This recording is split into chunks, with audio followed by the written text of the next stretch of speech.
ya buat TNI yang udah mau nyempetin waktunya di segmen Fitcase kali ini. Sebelumnya gimana Kak kabarnya? Alhamdulillah baik. Boleh perkenalan diri dari kakaknya aja gimana? Dari TNI-nya. Masya Allah. Oke. Bismillahirrahmanirrahim. Perkenalkan, nama saya Handayani dari Universitas Pendidikan Indonesia, Kampus Tasikmalaya, program studi Pendidikan Guru Pendidikan Anak Usia Dini angkatan 2018. Saya tinggal di Batu, Kota Tasikmalaya. Mungkin itu sekilas ya perkenalan dari saya. Oke. Lanjut aja ya. Jadi kan di segmen ini kita mau sharing-sharing informasi ya Kak, sharing-sharing santai mengenai program Permata Sakti. Nah, mungkin dari teman-teman yang nonton atau yang ngedengerin video ini belum tahu nih Kak, kayak apa sih gitu program Permata Sakti itu. Nah, mungkin dari TNI bisa dijelasin sedikit gambarannya kayak gimana? Oke. Saya akan coba jelasin tentang Permata Sakti ini ya. Permata Sakti ini emang program kerja dari pemerintah yang ada tiap tahunnya gitu. Cuman untuk Permata Sakti tahun ini itu karena keadaan pandemi jadi dilaksanakannya online gitu dan bekerja sama dengan Kemendikbud yaitu yang Kampus Merdeka atau Merdeka Belajar. Jadi sekarang kegiatannya itu dilakukan secara online yang biasanya pertukaran pelajar ini yang mana mahasiswa A ke universitas lain dan universitas B ke universitas lain gitu ya, saling bertukar mahasiswa seperti itu. Ini mana aja? Kebetulan Teteh sendiri ngambil 2 universitas yaitu di UNES sama di UGM. Nah untuk di UNES sendiri Teteh ngambil mata kuliah yaitu psikologi anak berkebutuhan khusus gitu ya. Sedangkan di UGM sendiri Teteh ngambil mata kuliah yaitu kecerdasan digital. Awalnya Teteh ngambil 3 universitas yaitu satu lagi di UNJ.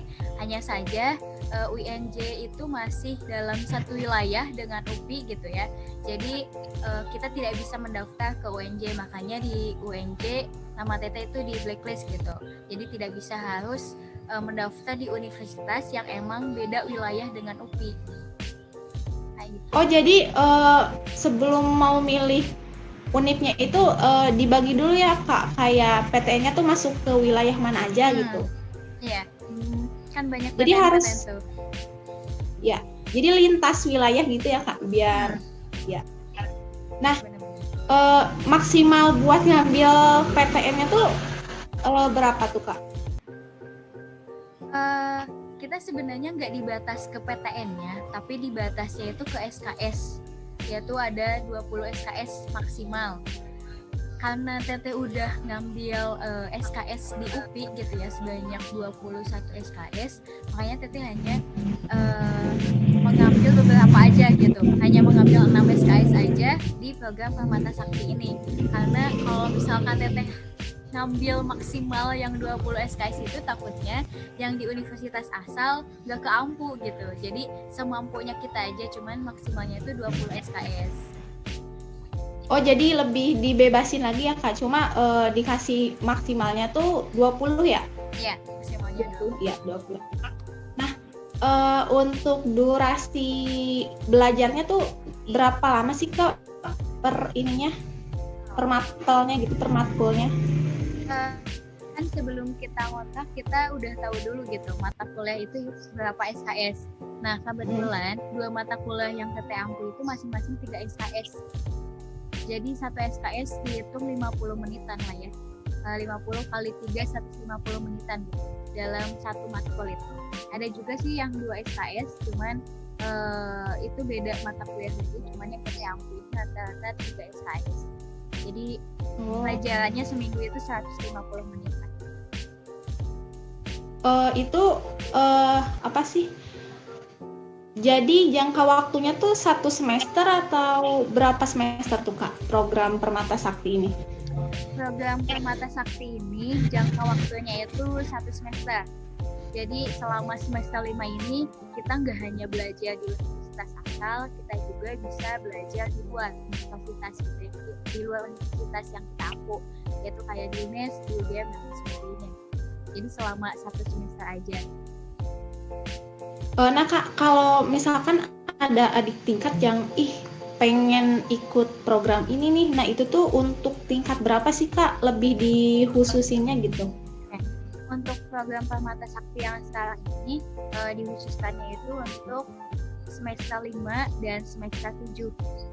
Jadi buat teman-teman yang semester 5 nih ya, ataupun adik tingkat yang mau semester 5 boleh persiapan dari sekarang ini.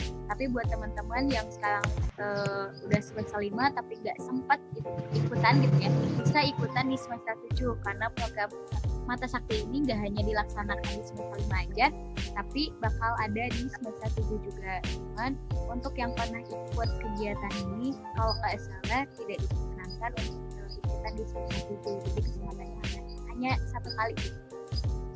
Oh, jadi kesempatannya cuma 1 kali ya? Kalau nggak di semester 5, bisa di semester 7 gitu ya, Kak? Nah, bisa diceritain nggak, Kak, pengalaman belajar sama teman-teman di univ lain kayak gimana sih gitu? Ya, belajarnya senang ada,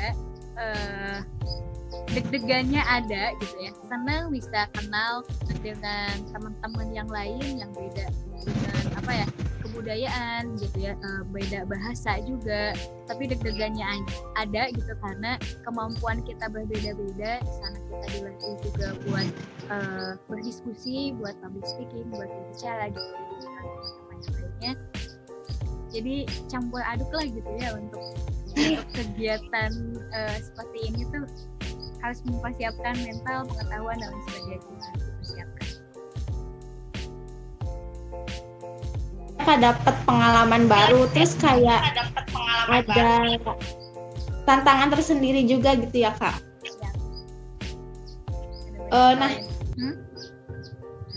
Kakak ada gak harapan buat program ini gitu ke depannya kayak seperti apa gitu, harapan kakak terhadap program ini? Harapannya mudah-mudahan program ini masih ada di tahun depan dan berlanjut gitu ya ke tahun-tahun berikutnya supaya makin banyak mahasiswa yang punya kesempatan besar gitu untuk belajar tuh nggak hanya di universitas asalnya, tapi dia bisa belajar juga di universitas lain yang emang pembelajarannya tuh di luar dari program studi yang diampu gitu. Jadi dia punya skill, punya pengetahuan lebih dibanding teman-teman di universitas asalnya. Oh iya benar.